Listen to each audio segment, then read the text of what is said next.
What is up, Waffle Gang? I do hope you are well. My name is Mark, and today we're checking out some r/ProRevenge because I thought, why not? We haven't been there in a while. Let's get involved. Sure. If you are new here, please consider hitting that like, that subscribe, and maybe that notification bell too. And let's just get straight involved with today's stories. Much love, guys. The best revenge is a happy life and having your cheating ex pay you child support. Grab a cup of coffee or tea. This is a long story. I apologise, but I hope it's worth your time to read. My revenge began while discovering my wife's infidelity. Let's call her Kerry. After 14 years of marriage and 3 kids, I saw a text appear on her work phone for just a few seconds that would forever change my life. It was a message that was sexually graphic and had no business being on anyone's work phone. It was on the lock screen and the sender's name was visible. Let's call him Perry. Background: I married Kerry when I was 25 and she was 22. I was teaching high school at the time and she was a registered nurse. After having our first child, Kerry became a stay-at-home mum. Money was tight, so I took on an admin role in my department and coached 2 sports for the stipends. We made it, and after a few annual pay rises, I stopped in coaching and took advantage of a program to earn an administrative credential.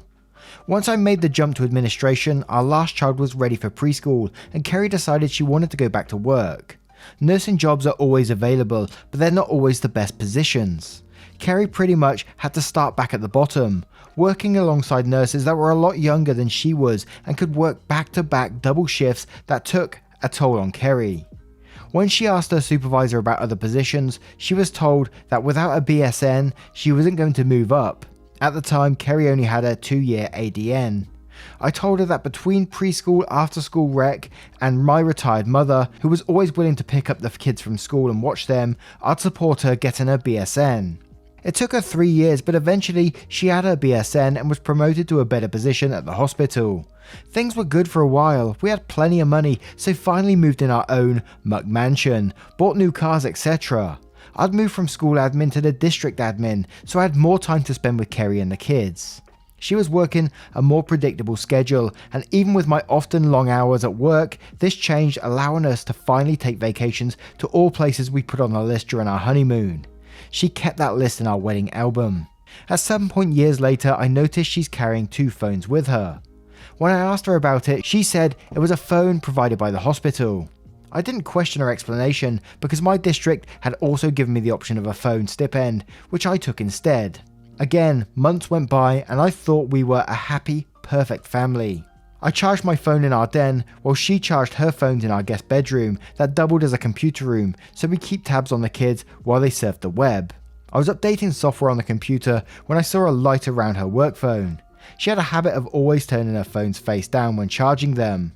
Out of curiosity, I reached over to the phone and flipped it over. A message had popped up on the lock screen, asked her when she'd like to be all really pleased again, but in a much more graphic language. I also saw that Perry sent it. The world stopped around me. I just froze. My first thoughts were, what the hell was that about? It's a work phone. That kind of message gets people fired. Then it hit me. Was Kerry having an affair? It's amazing how the brain works. I suddenly started remembering a lot of things Kerry had done that seemed odd, but I'd either dismissed them myself or immediately accepted her explanation. She was always walking out of the room to answer a call or return a text and claimed that it would violate HIPAA if I overheard her talking about a patient. I accepted this because education has similar privacy laws regarding students. She would sometimes come home with a faint smell of cologne on her clothes and claimed it was from helping to move male patients. Again, I accepted this at face value, but it always struck me as odd. It seemed to be the same scent of cologne. Once the proverbial barn door was open, I started seeing a lot of things that I'd missed before. Our love life in the bedroom had cooled off considerably, which wasn't helped by her having to leave the house at odd hours to fill in for other nurses that called in sick.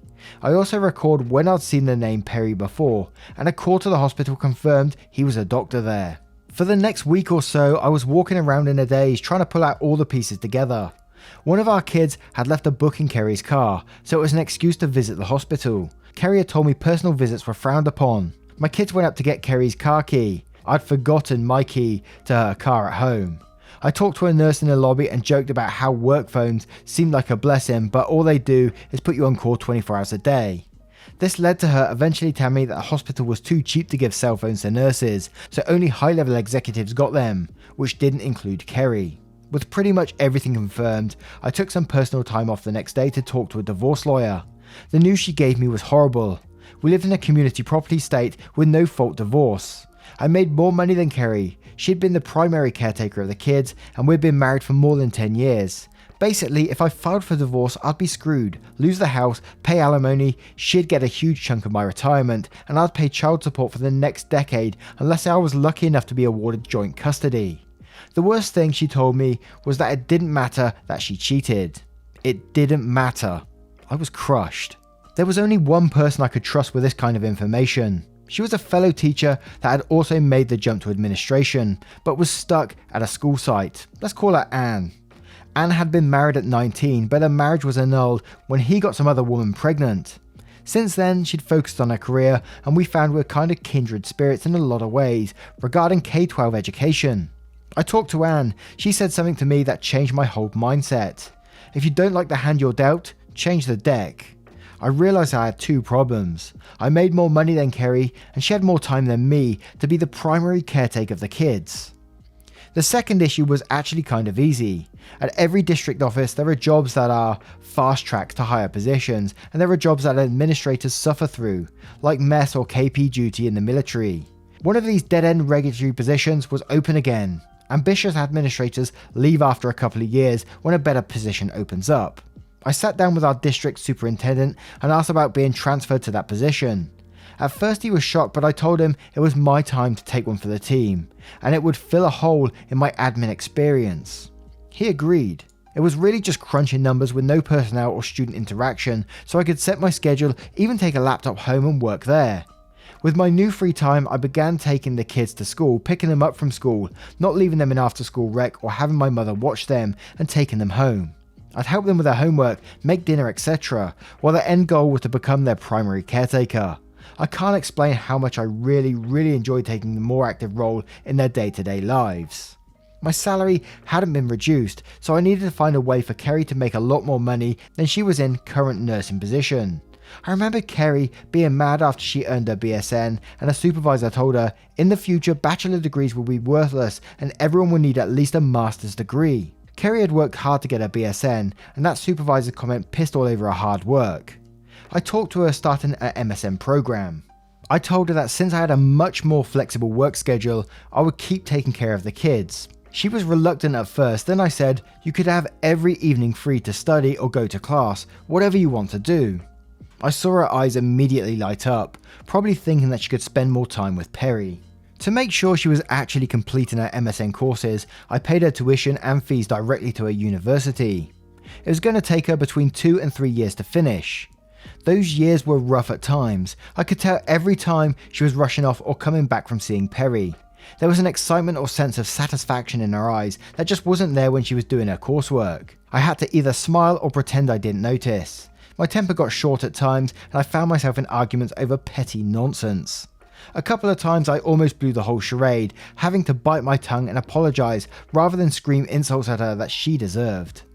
Anne remained my confidant throughout this. I'd recommend her for my previous fast track position, and she joined me at the district office. Anne was qualified, hardworking, ambitious, and only needed a foot in the door to impress the higher ups. I even got a few pats on the back for recommending her after she impressed everyone. Anne and I started with our own affair. It wasn't some hot-blooded, passionate romance, but two friends giving each other what they need. Without Anne, I wouldn't have been able to maintain the charade of being the oblivious cuckold. I never know if I pronounced that right. But when Kerry would come home smiling after spending time with Perry, I was able to bear it, smiling back because I had my own lover. After 3.5 years, Kerry completed her MSN and was promoted at a hospital. Her salary went up substantially and was now higher than mine. When the kids and I made her a congratulations dinner, I made a joke about her being the breadwinner for the family, and she laughed, joking back, I should be a stay-at-home dad now. A month later, I went back to the lawyer, who didn't remember me at first, and told her the financial situation had drastically changed. With these new facts, she drafted the petition and filed it. When the kids were with my mother, I had Kerry served. The deputy knocked on our front door and let him in, pointing at my wife. He asked her name and then handed her a copy of the divorce petition. With a deputy standing there, I told Kerry I knew all about her affair with Perry, but I didn't tell her how long I'd known. I told her to go be happy with her doctor lover. She screamed at me, tried to lie, and then made the mistake of rushing toward me. The deputy stopped her and warned her that women go to jail for domestic violence too now. He suggested she pack a bag to stay somewhere else. Kerry left after I promised not to tell the kids about her affair. I didn't tell the kids, but I told my mother, who told my sister, who told her kids, who told their cousins, my kids. It took a few days, but eventually the kids knew that Dad was divorcing Mum because she had a boyfriend. In the end, the court granted the divorce, giving me primary custody of our kids, because I was already the primary caretaker. I kept the house with a promise I'd refinance to buy out Kerry's half. She was ordered to pay child support, and I used that fact to negotiate with her to give up any rights to my retirement if I bought her out. I was able to refinance my home. It was the era when banks threw money at everyone to buy or refinance a mortgage, and with a little money borrowed from my parents, I bought out Kerry's community property interest in the home and in my retirement. The day she signed all the paperwork with my lawyer finally ending any possible financial obligations to her was the happiest I'd been. I felt like I could finally breathe. I celebrated with Anne, who'd been my rock through all of it. I'm not ashamed to say through the years I'd cried many times in her arms. Anne and I would eventually marry. She got promoted to a higher position, and I was convinced to take my previous position at the district when my youngest child reached high school. Kerry and I got along well after the divorce. We took the kids to family therapy and worked out this co-parenting thing. For the first few months, she took a beating from the kids about why she needed a boyfriend when Daddy was there all along. Between the kids and the therapist raking her over the coals, I didn't have to say anything at all. Kerry missed a lot of time with the kids because of her now legitimately busy work schedule, and I felt bad. My kids were missing time with their mother, so I encouraged them to talk to her on the phone instead. When Kerry found out I'd proposed to Anne, she congratulated me. I told her it's okay for her to marry Perry too. She got sad. She told me that Perry had started seeing another woman, a younger nurse at the hospital, because with her new position, she didn't have time for him, and when they did get together, she wasn't fun anymore. My ex-wife, the woman who cheated on me and destroyed our marriage, was looking to me for sympathy. I had none to give. What I had was years of anger and frustration, years of knowing some man was sleeping with my wife. I'd lost weight from not being able to eat, I'd suffer hypertension and had to confide in my doctor why it wasn't the stress of my job. I had to listen to my dentist complain about how I was grinding and listen to him telling me I need dental implants if it kept up. There were times when I had to be intimate with Kerry to keep up the charade. Fortunately, infrequently. Only to lie that I wanted to use condoms to remind us how we used to have sex when we were dating, or because I might have a bladder infection. Then go take a STD test anyway and wait for the results before seeing Anne again. But in the end, it was all worth it. Sure, Kerry got a big payout when I bought her out of the house and my retirement, which she was trickling back to me through child support, but she lost everything else. Her kids only saw her every other weekend and spent a couple of holidays with her. Perry dumped her, and he was no great catch anyway, since he was twice divorced with 5 kids, paying alimony and child support through the nose. I kept my kids, my house, my income, my retirement. I got Anne, and I am genuinely happy. All in a community property state with no fault divorce. If that's not pro-revenge, then I don't know what is. Holy moly, gee whiz, and everything that goes with it. This guy has got some patience, man, to encourage her to get a master's degree, to get the increased wage so you could be the primary caretaker of your kids, and then having to deal with all the little bits in the meantime, like keeping up a charade of a happy marriage in the meantime must have been torture. So for the pro-revenge, can we just give it a little chef's kiss? Mwah. Well done to you. And I'm sad that a family has gone through this, but you know, this is what this subreddit is all about, and it was an absolute roller coaster. But what do you guys think of this one? Let me know in the comments below. You demand we work overtime for free. Enjoy trying to open the store with no employees. First off, on mobile, non-English speaker. Second, unfortunately this story came back to mind due to the recent death of the hero in the story. Grumpy, you will be missed. I've met Grumpy in Narcotics Anonymous. He volunteered there after they helped him and became my sponsor. Seeing that I was trying to get my shit together, he offered me my first job out of high school. Grumpy was the manager of a store for a company that sold everything you need to build a house, from cement and bricks to custom-made cupboards. I started as a loader, filling the trucks that were making deliveries.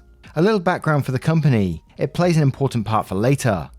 When they started back in the early 80s, they sold everything you need to build a brick and mortar home, wholesale to professionals. During their first expansion, they got really good reputation for their prices of power tools, custom cupboards and landscaping, including custom-made garden furnitures. The stores were basically big warehouses. In the mid-90s, they opened their doors to the general public, which, accompanied by a rising tent of DIY, skyrocketed their sales. That brought a second, smaller wave of expansion and the opening of the online store. First only with phone orders and later with a proper site. When I joined, they were doing a third shift on their business plan.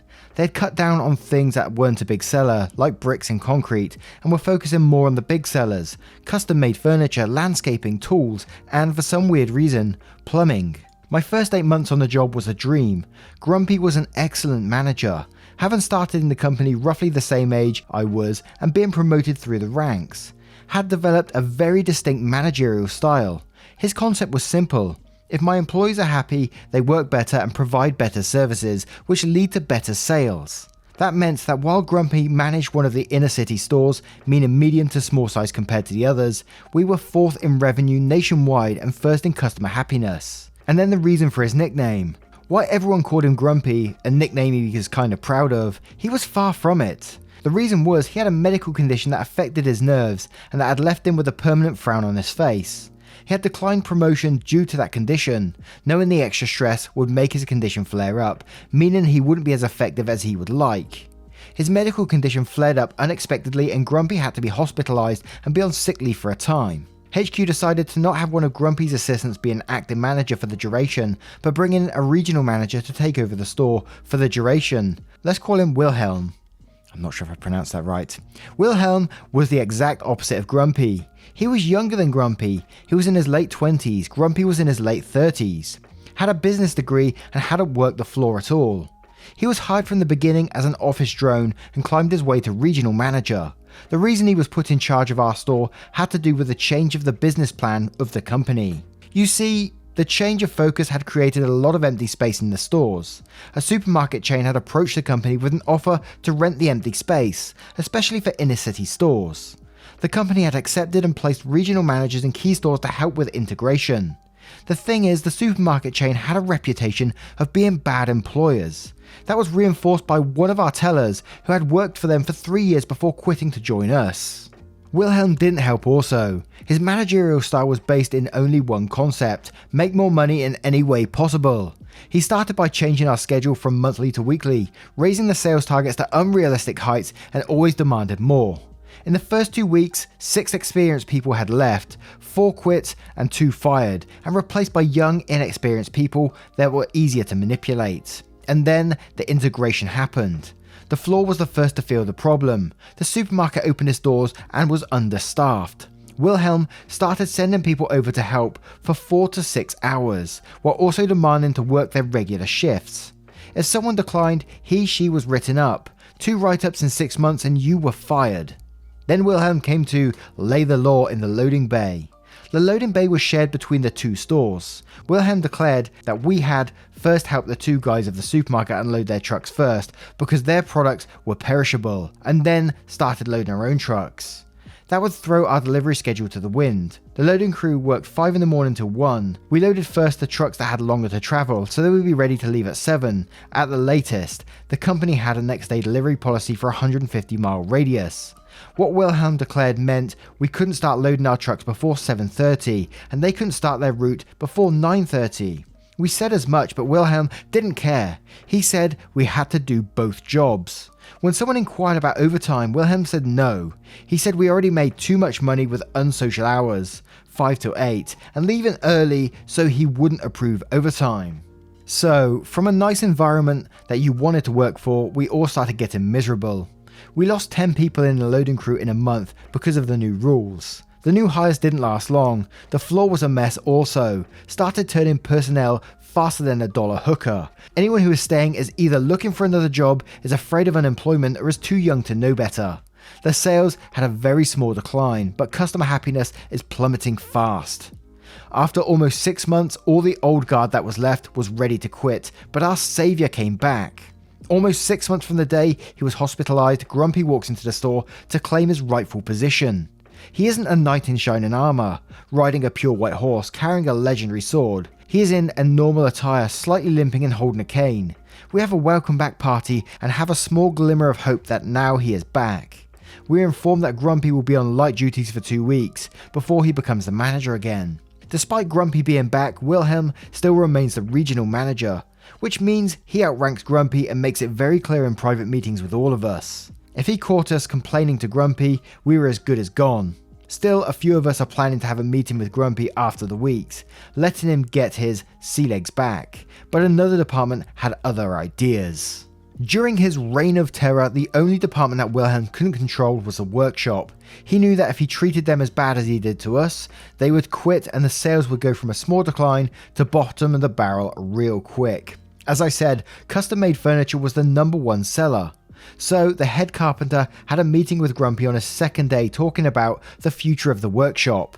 In reality, the guy spilled the beans on Wilhelm.